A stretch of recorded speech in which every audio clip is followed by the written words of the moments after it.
नमस्कार, मैं हूं पंकज सिंह जाडेजा। हमारा उद्देश्य है राष्ट्र से स्नेह, राष्ट्र का सम्मान। अब देखते हैं आज के दिन भर की टॉप हेडलाइन।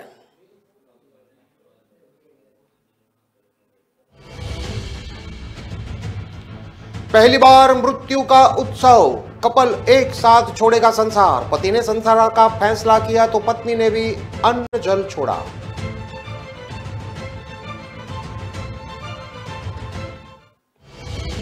अजमेर में कारोबारी की बर्थडे पार्टी में चाकूबाजी, 3 युवक पर हुए हमला, लहूलुहान। पार्किंग में लगे सीसीटीवी में कैद हुई वारदात।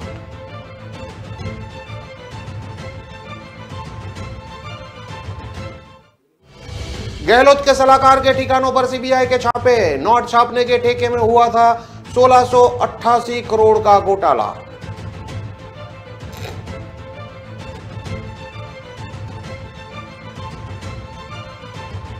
एनआईए की टीम ने कोटा में 2 जगह मारी रेड, पीएफआई की फंडिंग से जुड़ा है मामला। आरोपी के बेटे को पकड़कर ले गई।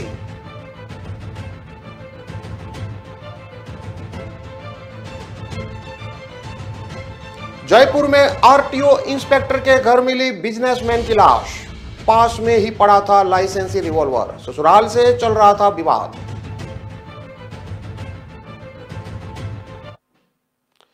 अब देखते हैं खबरें विस्तार से। राजस्थान के बाड़मेर जिले का छोटा सा कस्बा जसोल, यहां एक मकान के बाहर लोगों की लंबी लाइन लगी है। ओमकार मंत्र का जाप चल रहा है और परिवार के सदस्य हाथ जोड़कर खड़े हैं, क्योंकि यहां पति पत्नी ने एक साथ संसार छोड़ने का फैसला लिया है। जैन समाज का यह दंपति स्वेच्छा से मृत्यु का वर्ण करने की परंपरा संथारा में एक नया अध्याय जोड़ रहे हैं। दरअसल 83 वर्ष के पुखराज संकलेचा और उसकी 81 वर्ष की पत्नी गुलाब देवी ने संथारा ग्रहण किया है।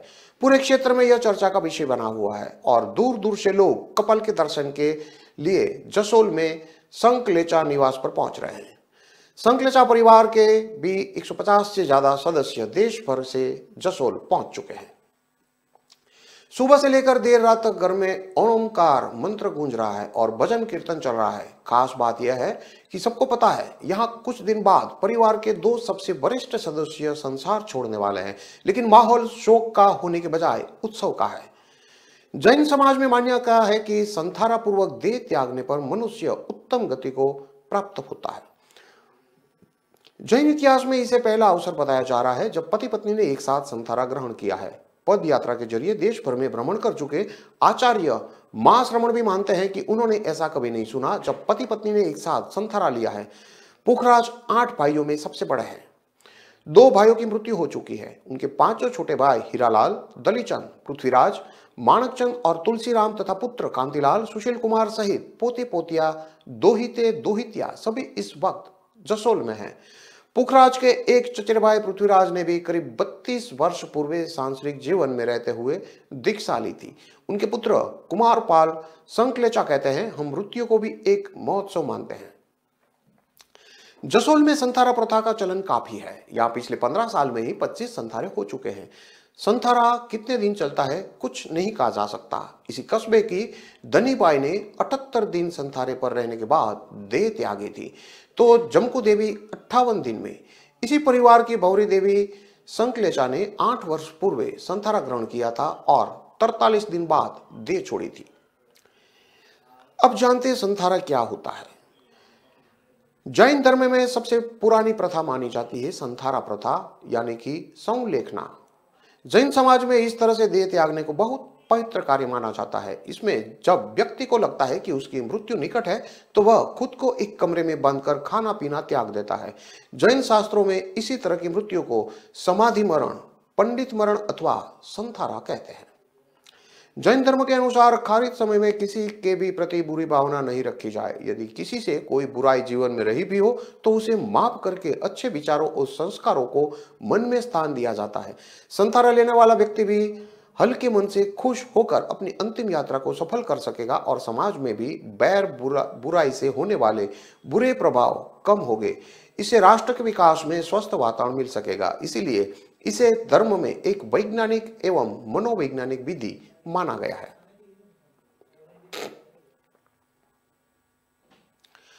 अजमेर के वैशाली नगर स्थित लेक विनोरा होटल में गुरुवार देर रात एक कारोबारी की बर्थडे पार्टी में हुई चाकूबाजी में एक पक्ष के 3 युवक गंभीर रूप से घायल हो गए। पार्टी में बिना बुलाए एक युवक ने अपने दोस्त के साथ पहुंचा था। वह शराब के नशे में धुत था। आपसी रंजिश के चलते युवक ने पार्टी में शामिल 2 भाइयों सहित एक अन्य युवक पर चाकू से हमला कर दिया। वारदात के बाद होटल कर्मियों और वहां मौजूद दूसरे पक्ष के लोगों ने चाकूबाजी करने वाले युवक पर काबू पाया। सूचना मिलते ही क्रिश्चियन नगरगंज थाना पुलिस मौके पर पहुंची। घायल युवक को इलाज के लिए JLN हॉस्पिटल ले जाया गया, जबकि कुछ युवकों को पूछताछ के लिए पुलिस थाने ले गई। क्रिश्चियनगंज थाना पुलिस मामले की जांच में जुटी है। क्रिश्चियनगंज थाना पुलिस के अनुसार लेक विनोरा होटल में कारोबारी गुलाबबाड़ी निवासी चेतन भाटी की बर्थडे पार्टी का आयोजन किया जा रहा था। पार्टी में भाटी के घर वाले, रिश्तेदार, दोस्त, परिचित और जनप्रतिनिधि मौजूद थे। पार्टी के दौरान बिना बुलाए गुलाबबाड़ी निवासी जितेंद्र अपने एक दोस्त के साथ घुस गया। पार्किंग में कहासुनी के बाद उसने पार्टी में शामिल चेतन भाटी के भतीजे गौरव, लक्ष्य और लक्की पर चाकू से हमला कर दिया। जितेंद्र पीछे वाली जेब में धारदार चाकू छुपा कर लाया था। इधर चाकूबाजी होते देखकर होटल स्टाफ और वहां खड़े लोगों ने जितेंद्र पर काबू पाया। स्टाफ के सूचना पर पुलिस वहां पहुंच गई और कुछ युवकों को हिरासत में लिया। बताया जा रहा है कि जितेंद्र भी वारदात के दौरान गंभीर रूप से घायल हुआ है। पूरी वारदात होटल के CCTV कैमरे में कैद हो गई है।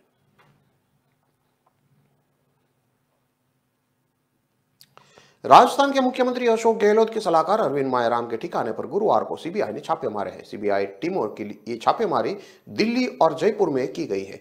सीबीआई ने अरविंद मायाराम पर मनमोहन सरकार में केंद्रीय वित्त सचिव रहते हुए नोट छापने के टेंडर में घोटाले का केस दर्ज किया था। उस समय 1688 करोड़ रुपए के करेंसी प्रिंटिंग घोटाले का आरोप लगा था। सीबीआई ने घोटाले के मामले में अरविंद मायाराम के ठिकाने से कई डॉक्यूमेंट भी जब्त किए हैं। सूत्रों के मुताबिक 2017 में इस घोटाले की शिकायत की गई थी। दरअसल यह मामला करेंसी छापने के लिए मटेरियल सप्लाई करने वाली एक ब्लैक लिस्टेड ब्रिटिश कंपनी से जुड़ा है। कंपनी को मटेरियल की क्वालिटी घटिया होने के चलते वर्ष 2011 में ही ब्लैक लिस्टेड कर दिया गया था।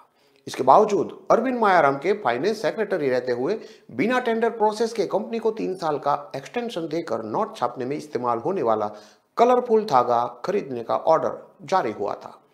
बताया जाता है यह ऑर्डर करीब 1688 करोड़ रुपए का था। यह खरीद 2012 में हुई थी, जबकि कंपनी पहले से ब्लैक लिस्टेड थी। बताया जाता है कि इस कंपनी के भारतीय प्रतिनिधि का नाम पनामा पेपर लीक से भी जुड़ा हुआ था। इस मामले में अरविंद मायाराम को केंद्र सरकार ने 2017 में नोटिस भेजा था। 16 अक्टूबर 2014 में मोदी सरकार ने जब ब्यूरोक्रेसी में पहला बड़ा बदलाव किया तो उस लिस्ट में अरविंद मायाराम का नाम भी शामिल था। उन्हें फाइनेंस से हटाकर टूरिज्म मिनिस्ट्री में भेज दिया गया। मायाराम ने इस पोस्ट पर ज्वाइन भी नहीं किया था कि महज 15 दिन बाद 30 अक्टूबर को उनका तबादला माइनॉरिटी डिपार्टमेंट में कर दिया गया था। अरविंद मायाराम यूपीए सरकार में वित्त सचिव रह चुके हैं। गहलोत के करीबी अफसरों में मायाराम की गिनती होती है। यूपीए सरकार के समय चिदम्बरम के करीबी माने जाते थे। पिछले दिनों अलवर में राहुल गांधी की भारत जोड़ो यात्रा में भी वो शामिल हुए थे।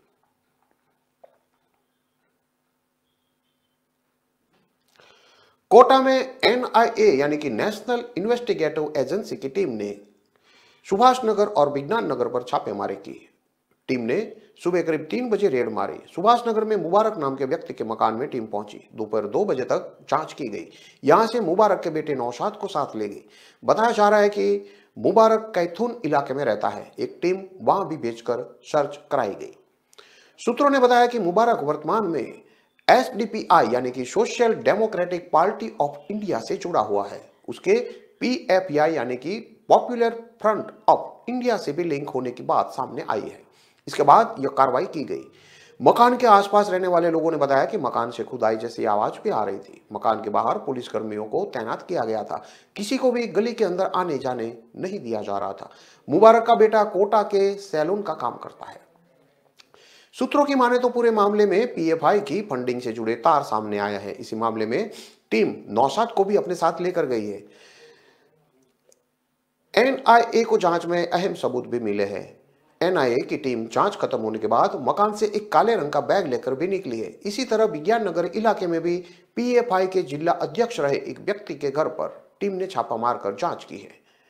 सुभाष नगर के लोगों ने बताया कि मुबारक पहले मुंबई योजना स्थित मकान में ही रहता था। वह पिछले करीब 1.5 साल से पत्नी के साथ कैथून में रह रहा है। मुबारक का एक और बेटा है जो उन्हीं के साथ कैथून में रहता है। वहीं विज्ञान नगर स्थित अमन कॉलोनी में एनआई की टीम ने पीएफआई के जिला अध्यक्ष रहे साजिद के घर पर भी कार्रवाई की। सूत्रों की माने तो यहां से एनआईए की टीम को कई सामग्री मिली है जो भी पीएफआई एक्टिविटी से जुड़ी थी। साजिद अमन कॉलोनी में किराए से रहता है। सितंबर महीने में एनआईए की टीम ने इसी अमन कॉलोनी में छापेमारी की कार्रवाई की थी। देश में कई जगह एनआईए की टीम ने छापे मारे थे, जिसके विरोध में कोटा में एक रैली का आयोजन भी किया गया था जो कि साजिद के ही नेतृत्व में निकाली गई थी।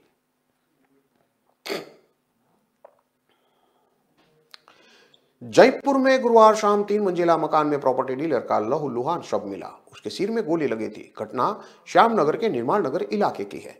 पुलिस ने एफएसएल टीम को भी मौके पर बुलाया है। घटना पर लगे सीसीटीवी भी खंगाले जा रहे हैं। एडिशनल कमिश्नर अजय पाल लांबा ने कहा कि मौत गन शॉट से हुई है। हत्या और सुसाइड दोनों एंगल पर जांच हो रही है। एडिशनल कमिश्नर अजय पाल लांबा ने बताया कि गुरुवार शाम 5:30 बजे घटना की जानकारी पुलिस को मिली थी। विकास शर्मा नाम के व्यक्ति ने फोन किया था। पुलिस पहुंची तो रविकांत शर्मा जो कि 33 साल का है, उसका शव कमरे में पड़ा था। पास में ही लाइसेंसी रिवॉल्वर भी पड़ी मिली थी। एडिशनल कमिश्नर ने आगे बताया कि रविकांत रेवाड़ी यानी कि हरियाणा का रहने वाला था। रेवाड़ी में ही वह प्रॉपर्टी का कारोबार करता था। गुरुवार शाम करीब 4 बजे वह अपने कजिन विकास शर्मा के पास आया था। विकास शर्मा निर्माण नगर के ई ब्लॉक में रहता है। विकास ने आरटीओ इंस्पेक्टर के पद से वीआरएस ले रखा है। विकास ने बताया कि रविकांत ने मुझसे कहा कि भूख लगी है, मैंने उसे ऑमलेट बनाकर दिया। घर की दूसरी मंजिल के कमरे में उसे छोड़कर मैं थोड़ी देर के लिए बाहर चला गया। करीब 20 मिनट बाद जब वापस लौटा तो रविकांत का शव पड़ा था। रविकांत अपने साथ ही लाइसेंसी रिवॉल्वर लेकर आया था। उसने खुद विकास को रिवॉल्वर के बारे में बताया था। ग्राउंड फ्लोर पर विकास का 18 साल का बेटा भी था। किसी ने फायरिंग की आवाज नहीं सुनी। बेटे को भी रविकांत की मौत को लेकर कोई जानकारी तब तक नहीं थी। विकास की पत्नी स्वाति दीक्षित परिवहन विभाग में इंस्पेक्टर है। घटना के समय वह ऑफिस में थी। उन्होंने बताया कि उनके पास फोन आया कि घर में बड़ी घटना होगी। वह फौरन घर पहुंचे तो पूरा मामला सामने आया। सूत्रों की माने तो रविकांत का काफी समय से ससुराल पक्ष के साथ विवाद चल रहा है। इसी कारण वह डिप्रेशन में रहता था।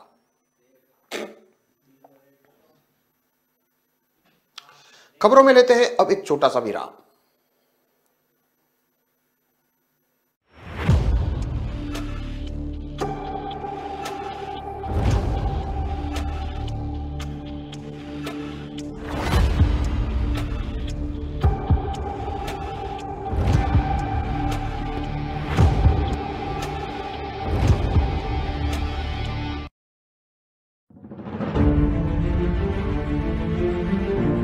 तारीख पर तारीख, तारीख पर तारीख, तारीख पर तारीख मिलती रही है। उठा उठा के पट दूंगा, उठा के पट दूंगा। उतार कर फेंक दो ये वर्दी, अब बैंड नंबर बन जाएगा पट्टा अपने घर में। दिन मुझे देश के गद्दार का पता चला।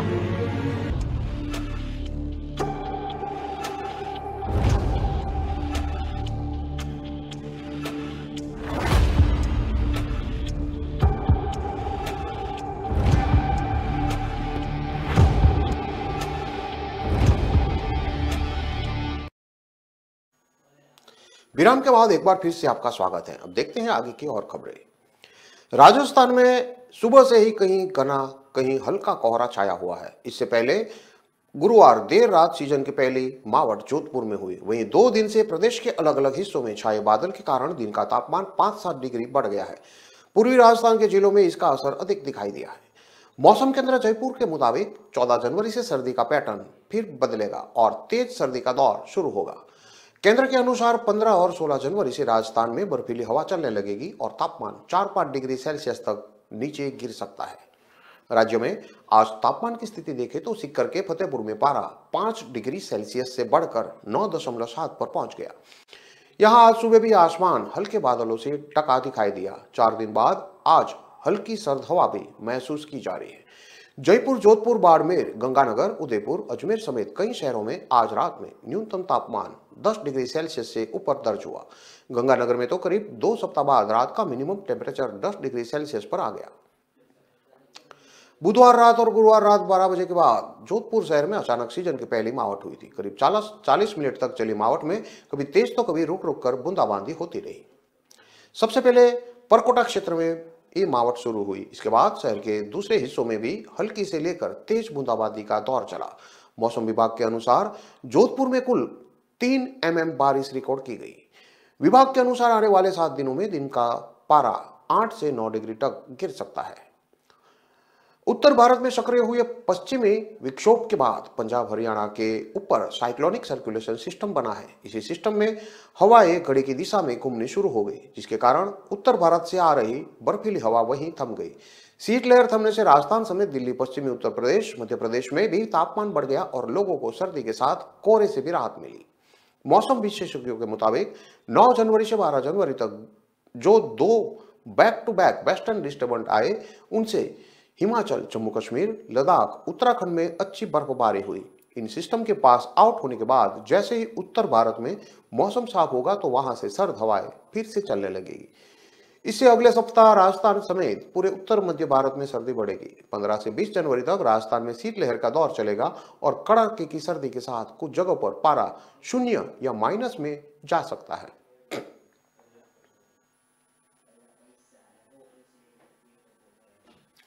बीकानेर के बज्जू एरिया में गैस सिलेंडर फटने से एक महिला की मौत हो गई, जबकि 7 अन्य घायल हो गए। मृत्यु बोझ पर एकत्र हुए एक ही परिवार के लोगों के लिए छपरे में बोझ बन रहा था।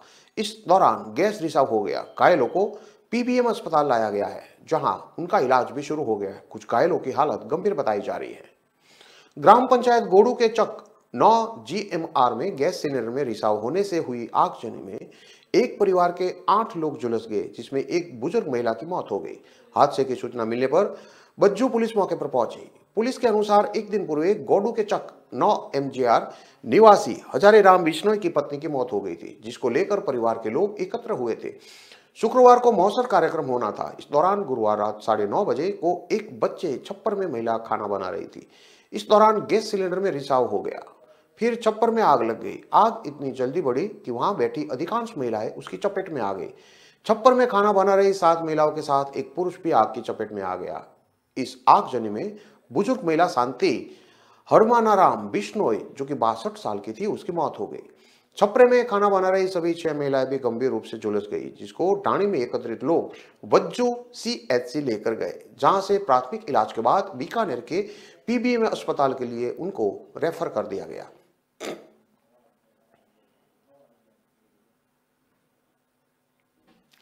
खेत में छुपे लेपर्ड ने हमला कर किसान को घायल कर दिया। उसे पीठ और हाथ में चोट आई है। खौफ के कारण लोग घरों की छतों पर चढ़ गए और लेपर्ड को भगाने के प्रयास में थाली ढोल बजाते रहे। घटना बांसवाड़ा के में कुशलगढ़ के काकणवाणी गांव की है। इसका वीडियो भी सामने आया है। वन विभाग के रेंजर गिरीश लंबा ने बताया कि लोगों ने गुरुवार शाम 4 बजे गांव के एक खेत में से लेपर्ड के गुर्राने की आवाज सुनी। इसके बाद ग्रामीण उसे खुद ही ढूंढने लगे तो वह दूसरे खेत में जाकर छिप गया। इस दौरान उसने कुछ लोगों पर हमले का भी प्रयास किया। लबाना ने बताया कि लेपर्ड खेतों से निकलने के लिए इधर उधर भाग रहा था। रेस्क्यू में ग्रामीण भी शामिल थे। इस दौरान हुक्का मंगलिया और खुमचंद मान सिंह दोनों डंडा लेकर लेपर्ड की तरफ भागे तो उससे पलटकर दोनों पर हमला कर दिया। लेपर्ड के अटैक करते ही दोनों नीचे गिर गए। इस हमले में इनके पीठ और पैर दोनों जख्मी हो गए। उपचार के लिए उन्हें कुशलगढ़ हॉस्पिटल पहुंचाया गया। यह पूरा घटनाक्रम करीब 2 घंटे चला। लेपर्ड को गांव से भगाने के लिए छतों और खेतों में ग्रामीण शामिल हो गए थे। ठोल, डोल और थाली बजाकर लेपर्ड को आबादी क्षेत्र से भगाने का भी प्रयास किया, लेकिन वे सफल नहीं हो सके। बताया जा रहा है कि देर शाम लेपर्ड फसलों के बीच से गायब हो गया।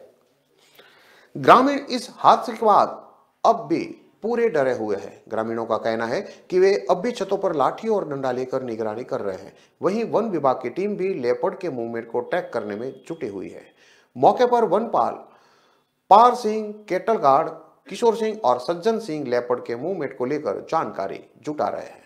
फिलहाल राजस्थान के अलग अलग हिस्सों में लेपर्ड अटैक की घटनाएं तेजी से बढ़ रही है। रिहायशी इलाकों में घुस रहे लेपर्ड की सुरक्षा को लेकर भी सवाल खड़े हो रहे हैं। वहीं सरकार इस परेशानी का हल ढूंढने में अब तक नाकाम दिखाई दे रही है।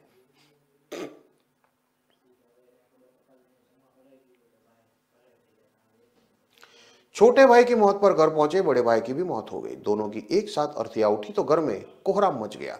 दोनों भाइयों का एक ही चिता पर अंतिम संस्कार किया गया। मामला बाड़मेर के सीणधरी इलाके का है। जानकारी के अनुसार सारणों का तला निवासी बाबू सिंह के 4 बेटे हैं। इसमें से 2 सोहन सिंह और सुमेर सिंह थे। सुमेर सिंह जो कि 26 साल का था, वो सूरत में काम करता था। मंगलवार को सूरत में छत पर खड़ा होकर फोन पर बात कर रहा था, तभी संतुलन बिगड़ने से वह छत से नीचे गिर गया। लोगों ने उसे हॉस्पिटल में भर्ती कराया। इलाज के दौरान मंगलवार रात उसने दम तोड़ दिया। बुधवार को उसके शव को गांव सीणधरी सारसों का तला लाया गया था। बड़ा भाई सोहन सिंह जो कि 28 साल का है, वो जयपुर में ग्रेड 2 टीचर भर्ती एग्जाम की तैयारी कर रहा था। पिता की तबीयत का बहाना बनाकर परिवार ने उसे घर पर बुलाया। गुरुवार सुबह सोहन सिंह घर से 100 मीटर दूर टांके से पानी लेने के लिए गया। इस दौरान टांके में गिर गया।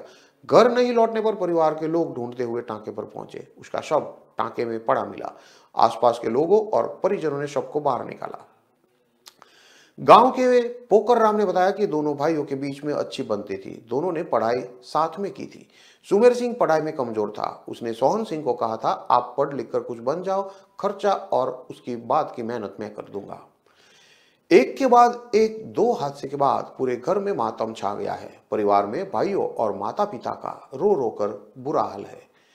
सीणधरी थाना अधिकारी सुरेंद्र कुमार ने बताया कि मौत के बाद ऐसा बताया गया कि दोनों जुड़वा है। जब परिवार वालों से पूछा तो उन्होंने बताया कि जुड़वा नहीं है। सोहन सिंह की पैर फिसलने से टांके में गिरने से मौत की रिपोर्ट दी है। मौका स्थल पर जाकर जांच करेंगे, उसके बाद ही पता चल पाएगा कि मौत कैसे हुई। पुलिस की अब तक की जांच में सामने आया है कि सोहन सिंह को भी भाई सुमेर सिंह की मौत की जानकारी मिल चुकी थी।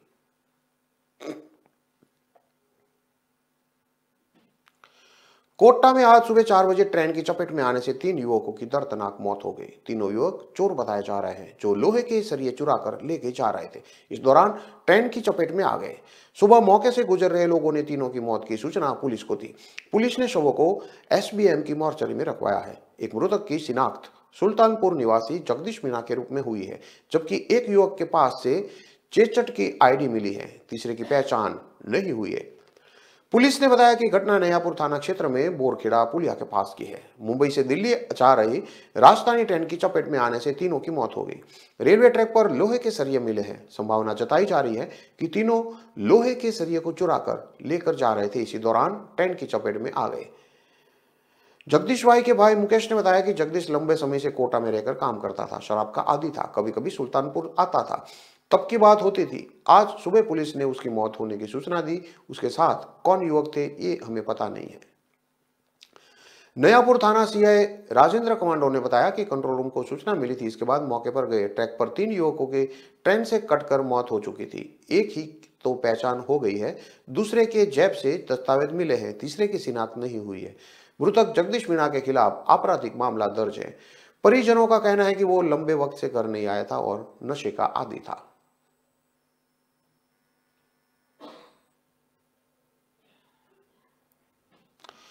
इन सभी खबरों को विस्तार से पढ़ने के लिए आप हमारे वेबसाइट का भी प्रयोग कर सकते हैं। हमारा वेब का पता है www.kalamkartevy.com। हमारी कलम ही हमारा कर्तव्य के उद्देश्य के साथ खबरों को आप राष्ट्र प्रथम के साथ देखते रहिए। नमस्कार।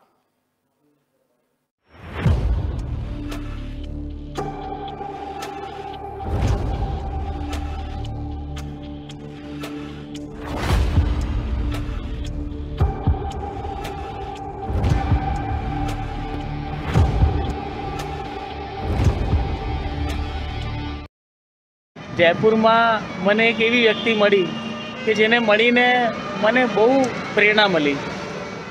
વકીલભાઈ કુરેશી। વકીલભાઈ રિક્ષા ચલાવે છે, ई-रिक्शा। વકીલભાઈ બહાર आ जाएंगे आप जरा? देखो जुओ, વકીલભાઈ કુરેશીની હાઇટ તમે જુઓ, આમની હાઇટ નથી।